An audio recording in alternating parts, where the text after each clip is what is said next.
Gift of the Givers is withdrawing from Makhanda in the Eastern Cape. This comes after reports that the province's Water and Sanitation Department will be paying 3 companies 10 million rand for work already done by the charity. Founder Imtiaz Suleiman joining me now from our Cape Town studios. Dr. Suleiman, a very good afternoon to you. Thank you for your time. Let's go back to the initial arrangement or agreement between yourselves and the authorities in Makhanda as you went to begin your work there. It started off on the 9th of February when we got the calls from the municipality to say they needed assistance. Our relationship with the municipality is excellent. When we went there, we told them that intervention is much, much bigger than they think. We drew up a plan for the city. We told them they need balls, they need water tanks, they need JoJo tanks, and basically we gave them a blueprint. And we said, look, as a charity, we can do what we can, but this is the work of government. It's going to cost money, and we don't have that kind of money. It's going to cost between 23 and 30 million. They said it's fine. They're going to ask for government to declare Grahamstown or Makhanda a disaster region. It got declared a disaster region. It was promulgated in the Gazette. Thereafter, the municipality took a decision. It was unanimous in March that the moment the money comes, it will be passed on to us. And that relationship has been ongoing, and they've been waiting for the money all this while. In the meantime, we started getting calls and started being engaged by the Department of Water and Sanitation. They say they handle this matter. And we've had several meetings with them, and they said they're making the funds available, they're going to sort it out, and it's going to come to us. 2 days ago, in a meeting, they suddenly tell us 10 million rand is available, but the money is not coming to us. We said, why? They said it has to go for the drought intervention in Makhanda, for work. But we said, we've done all the work already. And they told us they're giving money to 3 different companies. They didn't give us the names. 1.8 million to one, 1.2 million to a second one, and 7 million rand to a third one for balls. And it's balls that we drilled. Nobody else has drilled us. So we said, as a matter of principle, if somebody else got the money, then they should spend it to save the town and not us. Mm-hmm. As I understand it, there was an invoice or a quote, at least, of about 23 million rand, which is what we are reading it would have cost to sort everything out and lay down the infrastructure to help deal with the drought there. But when you then spoke to the authorities about the money that was needed to address the drought and the creation of boreholes and that sort of thing, was the money to pay you as Gift of the Givers, or was the money to buy the supplies and maybe pay for labor? No, the money was to pay us, because we already started bringing our own. It was more than just bowls. Remember when we intervened, the first intervention was basic.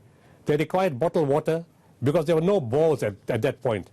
And Grahamstown or Makhanda is a very difficult place to drill water. The rocks are very, very difficult. And to find water is not easy. So we said, whilst waiting for the drilling to see if we can find water and the quality of the water and the testing of the water, all that takes more than 10 days just for one bowl. So we started bringing millions of liters of bottled water, which has cost us over 5 million rand on bottled water alone. That's besides our staff staying there, accommodation, food, bringing them between Cape Town and Grahamstown all the time. That was a major cost. And then when the balls came, they said, look, do everything. Bring the pumps, drill the balls, find the water, bring the JoJo tanks, everything. But they were very honest. The municipality was very honest. They said, look, we don't have the money. That's why we're asking you to do this. We're going to ask for it to be declared an emergency. We're going to ask for money.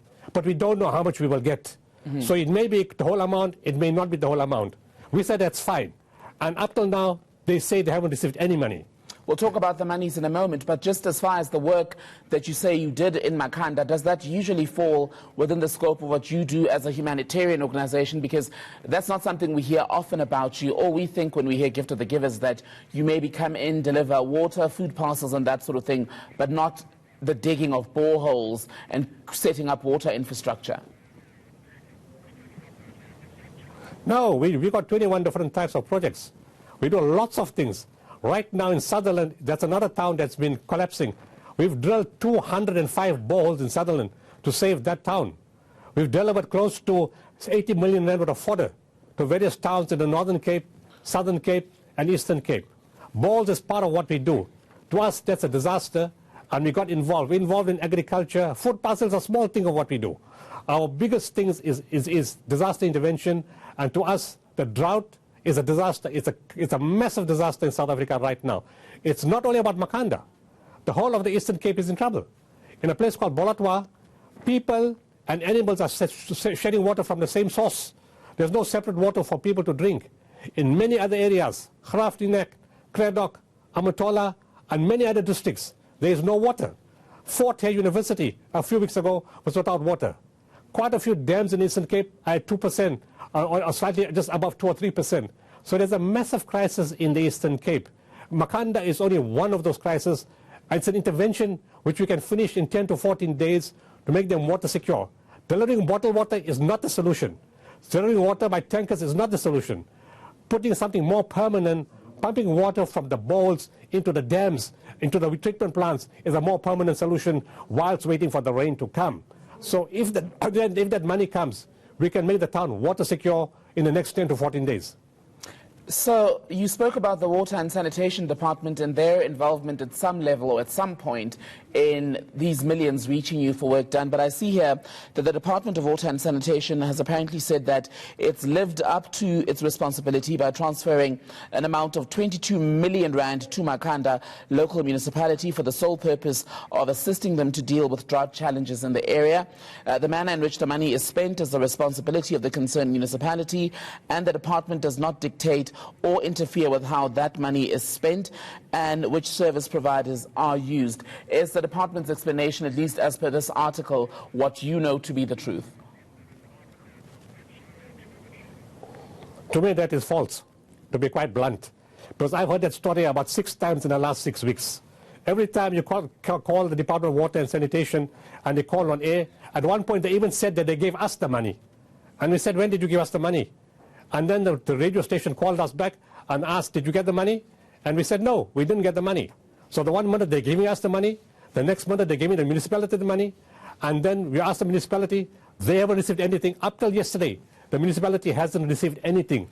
It is a convenient way for them to try to get out of the mess, to say they've passed on the money to the municipality. If that's the case, why did they tell us directly, if they are not involved, that we are giving the money, 10 million rand to 3 different providers? And why were they talking to us? If the money was given to the municipality, they had no business coming to talk to us. They should have stayed out of it and left the municipality to talk to us, to engage us directly. The fact that they were engaging us means they were trying to control the municipality, they were trying to control the process, and they wanted the end result to suit them.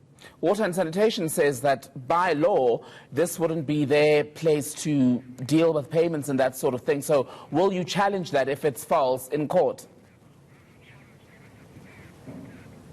We're not interested in going to court. Our job is to help people. At the end of the day, if the city wants us to help them, they need to sort out the process. We are not here to waste time. We've got too many other things to do. We're not interested in court. We just want what's best for the people of Makhanda. The people are stressed out. They're very upset. They run after the truck for water. They need an intervention. The government calls it an emergency. And 13 weeks later, you still haven't done anything. What is your definition of an emergency? Is it because your child, your mother, your father is not affected that you don't care, or you're so slow about the process? Then don't call it an emergency. Call yourself a tortoise. Intia Suleiman, founder of aid organization Gift of the Givers, thank you for your time.